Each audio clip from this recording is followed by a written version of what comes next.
بسم اللہ الرحمن الرحیم۔ السلام علیکم ورحمۃ اللہ وبرکاتہ۔ آج برکات القرآن میں تعارف پیش کر رہا ہوں سورہ آل عمران کا۔ سورہ آل عمران قرآن مجید کی 7 طویل صورتوں میں سے دوسری بڑی سورہ ہے۔ اس کی کل 200 آیات ہیں اور اس کے 20 رکوع ہیں۔ یہ مکان نزول کے اعتبار سے مدنی سورہ ہے۔ اس کا نام آل عمران کی مناسبت حضرت جناب سیدنا عیسیٰ علیہ السلام کے نانا اور حضرت سیدہ طیبہ حضرت بی بی مریم ان کے والد کے نام عمران کی مناسبت سے اسے سورہ آل عمران کہا جاتا ہے۔ اس کی پہلی جو سورہ ہے سورہ بقرہ، اس کے ساتھ جو اس کی مناسبت ہے وہ بہت اہم ہے۔ سورہ بقرہ کے اندر جو روئے سخن تھا اس کے مضامین کا، اس کے مخاطبین جو ہیں سورہ بقرہ کے، وہ یہود ہیں۔ وہاں پر آپ نے بارہا دیکھا ہوگا کہ یا بنی اسرائیل،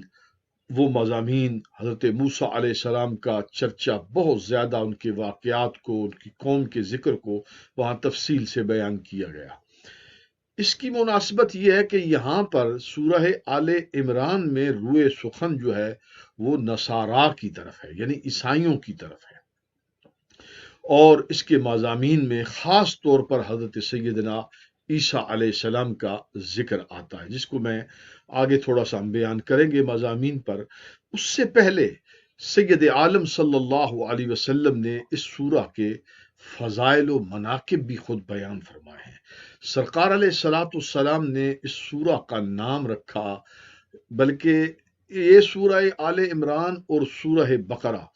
دونوں کے لیے حضور سید عالم صلی اللہ علیہ وسلم نے فرمایا یہ دونوں صورتیں جو ہیں الزہروین ہیں۔ الزہروین کا معنی ہوتا ہے چمکتی دمکتی،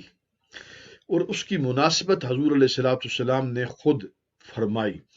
آپ نے فرمایا قیامت والے دن یہ دونوں صورتیں جو ہیں یہ اپنے پڑھنے والوں اور اپنے عمل پیرا ہونے والوں کے آگے آگے نور بن کر چلیں گی۔ ایک روایت میں آتا ہے کہ بادل بن کر چلیں گی۔ ظاہری بات ہے یہ احکام کی صورتیں ہیں، معنی یہ بنتا ہے کہ جو ان پر عمل کرے گا، جو اس میں احکام بیان کیے گئے ہیں، جن چیزوں کا امر کیا گیا ہے اس پر وہ عمل کرے گا، جن چیزوں سے روکا گیا ہے اس پر وہ عمل کرے گا، تو قیامت والے دن یہ صورتیں اس کے لیے نور بن جائیں گی، اس کے لیے یہ سفارش کرنے والی بنے گی۔ بلکہ حدیث میں یہ آتا ہے، سرکار فرماتے ہیں یہ جھگڑا کرے گی، یعنی یہ شخص جو ہے یہ تو عمل کرنے والا ہے، یہ سورہ آل عمران پڑھنے والا تھا، یہ سورہ بقرہ پڑھنے والا تھا، پھر پڑھ کر اپنی زندگی میں اس پر عمل کرنے والا تھا۔ اس لیے حضور علیہ الصلوۃ والسلام نے فرمایا کہ ان دو صورتوں کو کثرت کے ساتھ پڑھا کرو۔ دیکھیے یہ بات بھی درس قرآن میں سے ہے اور اسباق قرآن میں سے ہے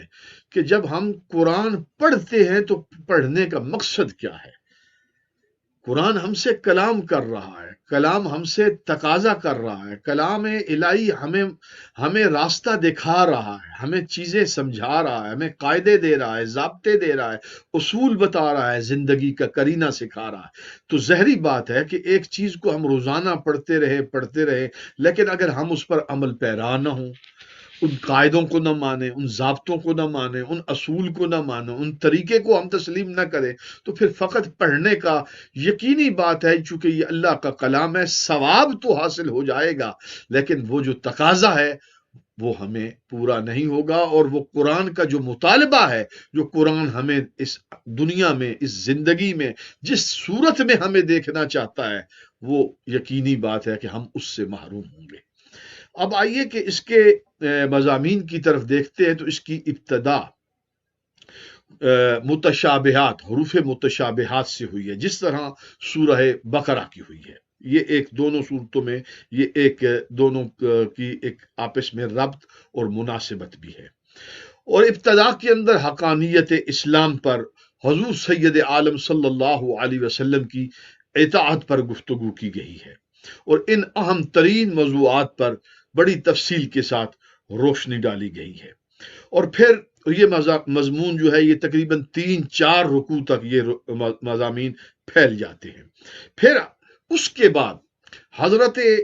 عمران کی آل یعنی حضرت جناب سیدنا عیسیٰ علیہ السلام اور حضرت سیدہ بی بی مریم کے حال و احوال کا تفصیلی ذکر کیا گیا ہے، جس میں سب سے پہلے یہ بتایا گیا ہے کہ حضرت سیدہ بی بی مریم کی ولادت کیسے ہوتی ہے، ان کا پھر دور تربیت کیسے ہوتا ہے، پھر ان کی کفالت کا ذمہ حضرت جناب سیدنا زکریا علیہ السلام کے نکلتا ہے، یعنی قرہ ان کے نام نکلتا ہے، پھر ان کی تربیت وہ کرتے ہیں اور بے موسم پھل ان کے پاس کس طرح حضرت بی بی مریم کے پاس آتے ہیں اور وہ کس طرح حضرت زکریا وہاں جا کر تعجب کا اظہار کرتے ہیں، استفسار کرتے ہیں، پوچھتے ہیں کہ یہ کہاں سے پھل آئے، تو بی بی جواب دیتی ہیں کہ یہ میرے رب کی طرف سے آئی، یہ اللہ کا فضل ہے۔ تو پھر وہیں پر اس اللہ کے فضل کو دیکھ کر، بے موسم پھلوں کو دیکھ کر حضرت جناب سیدنا زکریا علیہ السلام اپنے لیے اللہ کی بارگاہ میں التجا کرتے ہیں، دعا کرتے ہیں کہ پروردگار عالم میرا بھی موسم اولاد کا تو نہیں ہے، میں بوڑھا ہو چکا ہوں، اور اس کا تذکرہ آگے جا کر سورہ مریم میں پھر تفصیلی آ جائے گا۔ اللہ کی بارگاہ میں عرض کرتے ہیں اور اولاد مانگتے ہیں، اور پھر اس کے بعد فرشتوں کا حضرت جناب سیدنا بی بی مریم کے پاس آنا، یہ سارے تذکرے اس کے اندر موجود ہیں۔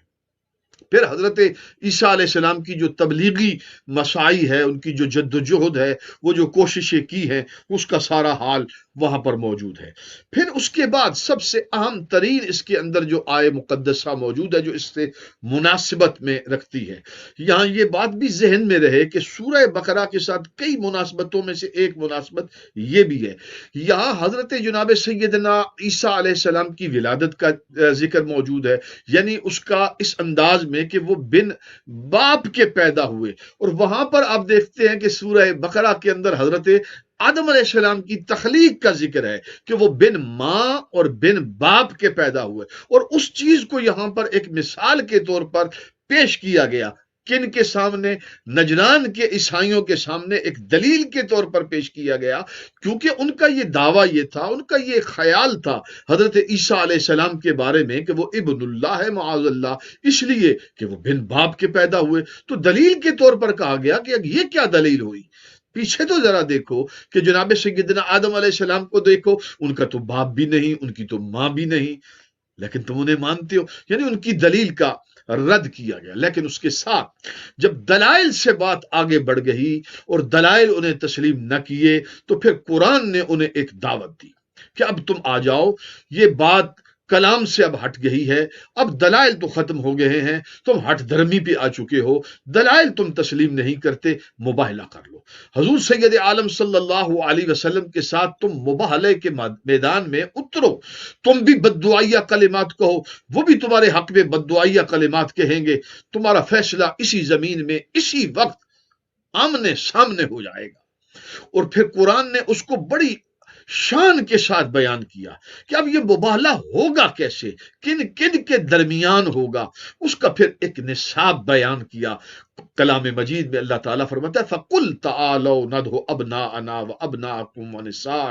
وَنِسَاءَكُمْ وَأَنفُسَنَا وَأَنفُسَكُمْ، یہ اسی سورہ آل عمران میں، یعنی اس پوری سورہ کی جو مضمون کی جان ہے وہ یہی مقام ہے۔ پھر ہوا کیا کہ اللہ تعالیٰ نے کہا، نبی کریم علیہ السلام کی زبان سے یہ کہلوایا کہ آپ انہیں کہیے کہ تم بھی آ جاؤ، ہم بھی آ جاتے ہیں، تم اپنے بیٹوں کو بھی لے آؤ، ہم اپنی بیٹوں کو بھی لے آتے ہیں، تم اپنی عورتوں کو بھی لے آؤ، ہم اپنی عورتوں کو بھی لے آتے ہیں، اور میدان مباہلہ میں اتر آتے ہیں۔ پھر کیا کرتے ہیں؟ لعنت کرتے ہیں، یعنی بددعائیہ کلمہ کہتے ہیں کہ جو سچا ہے وہ باقی رہے، جو جھوٹا ہے اللہ اس کا فیصلہ اسی وقت زمین پر کر دے۔ امام الانبیاء صلی اللہ علیہ وسلم آپ پھر میدان مباہلہ کے لیے روانہ ہو گئے، حضور روانہ ہوئے۔ مباہلہ یقینی بات ہے کہ مباہلہ تو نہیں ہوا، لیکن سرکار مباہلے کے لیے جب روانہ ہوئے تو پھر کس شان سے نکلے حضور علیہ السلام۔ اب یہ بات بھی ذہن میں رہے، یہ مباہلے کا عنوان کیوں مباہلہ ہو رہا تھا؟ اللہ کی وحدانیت پر کہ اللہ ایک ہے، اللہ لا شریک ہے، اس کا کوئی بیٹا نہیں، لم یلد ولم یولد، اس بات پر عقیدہ توحید جو تمام عقائد کی اصل ہے اس پر مباہلہ ہو رہا ہے۔ اب مباہلے کے لیے کون جا رہا ہے؟ امام الانبیاء صلی اللہ علیہ وسلم جا رہے ہیں، حیدر کرار علی المرتضیٰ شیر خدا جا رہے ہیں، اور حضرت سیدہ طیبہ خاتون جنت ملکہ فردوس بری شہزادی کونین حضرت سیدہ فاطمہ زہرا پاک جا رہی ہیں، جناب امام حسن مجتبیٰ جا رہے ہیں، امام حسین شہید کربلا جا رہے ہیں۔ یہ 5 تن جا رہے تھے، کس لیے؟ اللہ کی وحدانیت، اللہ کے لا شریک ہونے پر، اس کے لم یلد ولم یولد ہونے پر یہ مباہلہ ہو رہا ہے، عقیدہ توحید پر مباہلہ ہو رہا ہے، اور یہ 5 جا رہے۔ اور جب یہ میدان میں اترے، یہ 5 نفوس اترے، قیادت امام الانبیاء فرما رہے تھے، تو نجران کے عیسائیوں نے جب ان 5 کے چہروں کو دیکھا، پر نور چہروں کو دیکھا، تو اس نے سردار نے کہا، اپنی قوم کو کہا کہ جو چہرے میں چمکتے دمکتے دیکھ رہا ہوں، اگر ان سے تم نے مباہلہ کر لیا اور ان کے ہاتھ اٹھ گئے، انہوں نے ہمارے حق میں بددعا کہہ دی اور یہاں سے آمین بھی ہو گئی، تو دھرتی سے صفحہ ہستی سے تمہارا نام بھی مٹ جائے گا۔ چلو واپس پلٹو، ہم مباہلہ نہیں کرتے۔ یہ تھا اس سورہ کا اصل مضمون، اور پھر باقی تفصیل کے ساتھ آپ ضرور سورہ آل عمران کا مطالعہ کریں۔ یہ احکام کی صورت ہے، اللہ کی بارگاہ میں التجا ہے، دعا ہے کہ جل وعلا شانہ پروردگار عالم اس صورت کو، قرآن مجید کی اس سے پہلی سورہ بقرہ کو ہمارے حق میں قیامت والے دن یہ ہمارے لیے الزہروین بن جائیں، ہمارے لیے نور بن جائیں، ہمارے لیے ٹھنڈا بادل بن جائیں۔ والسلام علیکم ورحمۃ اللہ وبرکاتہ۔